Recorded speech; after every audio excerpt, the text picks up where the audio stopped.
Hey folks, I realised that this was an item we covered almost a month ago now, just after the Grammy Awards delivered what we felt to be a huge snub to Eddie, with that pitiful 20-second tribute. But today, I've just read in Blabbermouth an interview that the story may have been slightly different to what we originally thought it was. This was actually an interview with Wolfgang Van Halen, but included a statement from Grammy organiser Ben Winston that I felt we should cover in the interest of putting both sides of the story out there. Coming right up.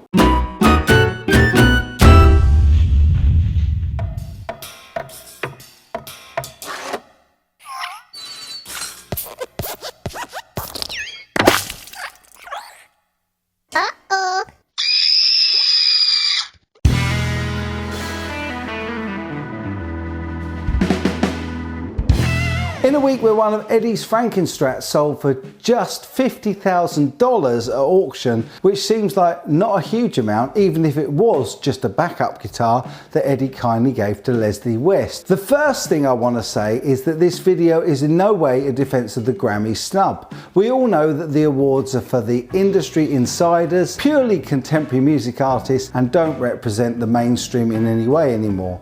So this is not me saying that the Grammys are now in some way relevant again, because I'm not. Neither do I really care what the organisers of the Grammys' interests are, as they're simply not relevant to me as a huge rock fan. No, this is just a video to level the playing field a little bit, given the additional information that's now come to light. So the Blabbermouth interview began with the headline, Wolfgang Van Halen says his father is one of the 3 guitar players who had a monumental effect on the instrument, and that made me want to read it. However, it's only the first paragraph that deals with this point, reporting in a new interview with Finland's Chaos TV, Wolfgang Van Halen was asked if he realised how much his father, legendary Van Halen guitarist Eddie Van Halen, meant to the music world. He responded, as transcribed by blabbermouth.net, "Oh yeah, I think there is only about 3 guitar players that influenced the instrument, and that would be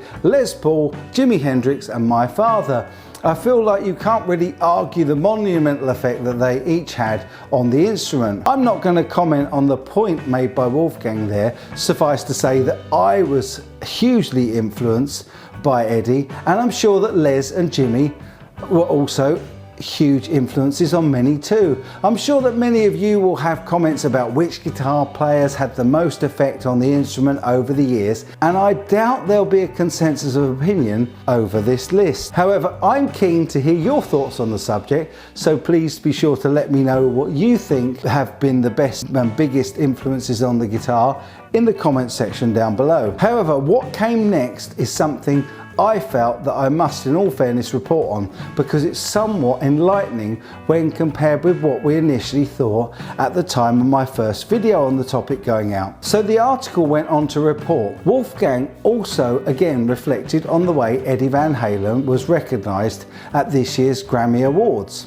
The legendary Van Halen Axeman was included in the In Memoriam segment at the 63rd Annual Grammy Awards, where the Recording Academy paid tribute to musicians who died in the past year. At one point in the segment, Eddie Van Halen's name flashed across the screen over a clip of him shredding a guitar solo, while a spotlight shone on his iconic red, white and black guitar. It was really different than what I thought it was going to be, Wolfgang said, but I think the only thing that really disappointed me was that he wasn't mentioned by name, at least in the beginning. I felt he should have had at least been brought up. Wolfgang revealed in a social media post that he was approached by the Grammy producers to perform his father's signature guitar instrumental Eruption during the broadcast, but that he declined. Asked why he chose not to appear at the event, Wolfgang told Chaos TV, "I've been spending my life trying to be my own musician. Being asked to go up and be my dad is a bit of a tone-deaf ask in my opinion.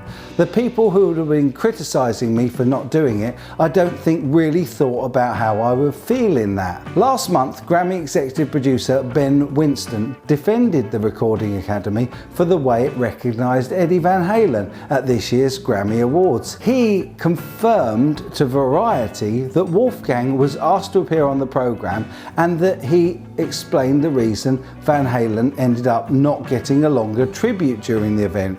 Ben said, "We had a call with a rep for Wolfgang before the show and asked him if he'd be willing to come on and play. He felt he didn't really want to, and I offered up 8 or 9 guitarists who maybe could instead, but he felt that we should play a video of Eddie himself because nobody could play like him, so that's exactly what we did."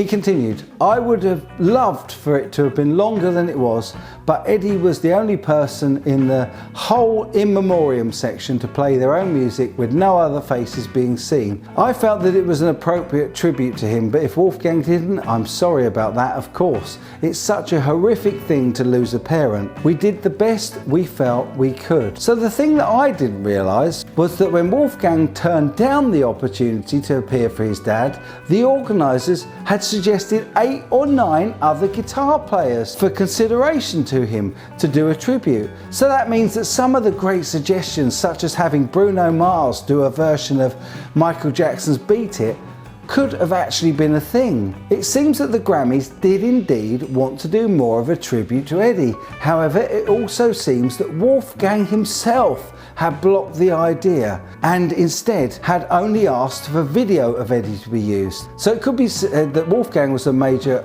factor in preventing Eddie from getting the tribute that he deserves. It appears that the Grammys wanted to do more, but given the limitation of only using video of Eddie, it may not have been so entertaining. Personally, as a huge EVH fan, I would have felt it appropriate to show a complete video of Eruption in the middle of all those other tribute performances. But it would have stuck out like a sore thumb and probably left people asking why nobody was representing or up for doing a live performance tribute. I think it might have looked even worse than the short tribute they put on.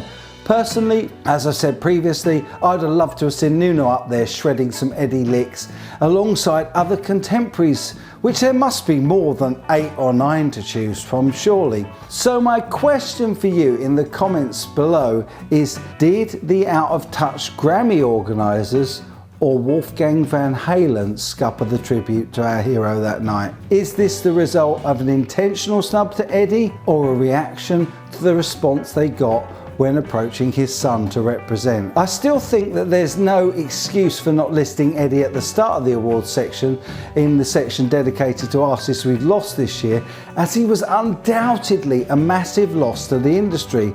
And also, despite the Grammys not having any real relevance to rock anymore, they still should have automatically acknowledged the loss of such a great player. However, now I have to confess to being a little disappointed in Wolfgang, because the social media posts he put up after the Grammy Awards very much led me, and I'm sure others, to the conclusion that Eddie had been underrepresented.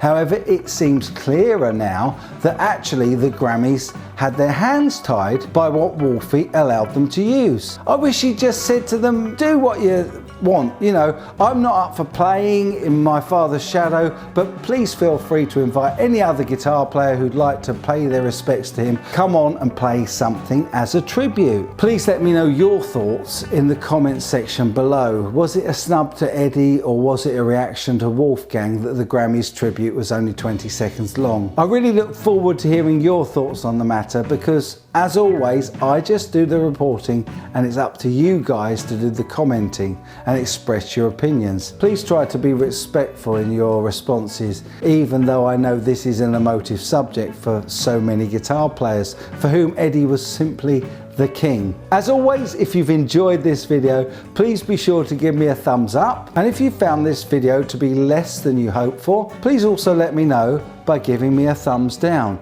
I'll only know how I'm doing by your feedback. If you've really enjoyed it and you're not already, then please consider subscribing, and if you do, don't forget to ring that notification bell so that you get told when I'm streaming live and all of that good stuff. I'll be back with the very best content I can just as soon as I can, but for now, you take good care.